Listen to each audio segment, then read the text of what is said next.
Welcome back, another episode. The culmination of the Buccaneers episode 8 always required Nan to make a significant choice. The season conclusion, which sets up a possible second season by giving her the option to select both on a technicality, allows for both a simple answer and one of the show's more reflective character moments. Though she is in love with Guy, she is marrying Theo in order to save her sister Ginny. The rest of the season doesn't repeat this flimsy but semi-effective maneuver, which serves as consistent evidence that Nan was only ever concerned with herself. Throughout the whole run of the show, the most engaging elements have been the supporting cast members. While not compelling enough to watch all 8 episodes, it is undoubtedly more interesting than Nan, who irritates all the way to the very end, even with her one heartfelt thank you email. But compared to Nan's vacillating between two men that, quite frankly, her writing makes her undeserving of, the journeys of her friends who are exploring their sexualities, the disparity of racial politics among the elitism of England's wealthy, and the power dynamics between men and women are far richer in their depictions. Guy and Theo are hoping to move on from her by the end of the season since she keeps them, especially Theo, in a state of continual uncertainty. In this episode, we hear tidbits of the storylines of the broader group,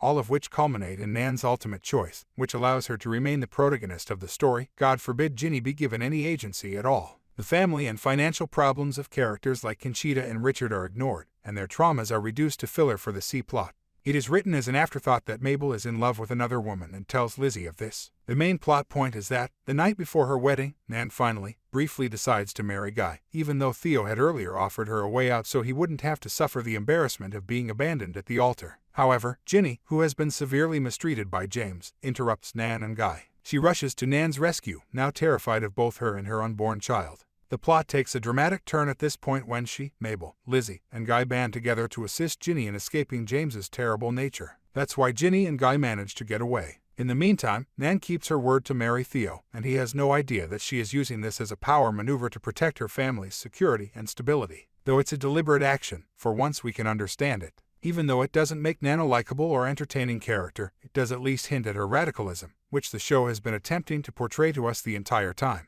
Having said that, it's a single moment that attempts to make up for the rest of the corporate, fake feminist, and useless nonsense that has been done in the past. Once more, the show yells at us about how progressive these characters are and how their nonconformity challenges gender stereotypes. Nevertheless, it keeps doing so in a heartless, cynical, and ignorant manner. You attend Feminism 101 in your freshman year dressed in exquisite costumes. In principle, the Buccaneers episode 8 serves as a finale by establishing a framework for future narratives that might aid in expanding the universe during a second season. However, the story itself lacks the charm that comes with its overuse of cliches, making it seem stale and cliched. Give me all the love triangles and star-crossed lovers you can, but make them good. For more, subscribe.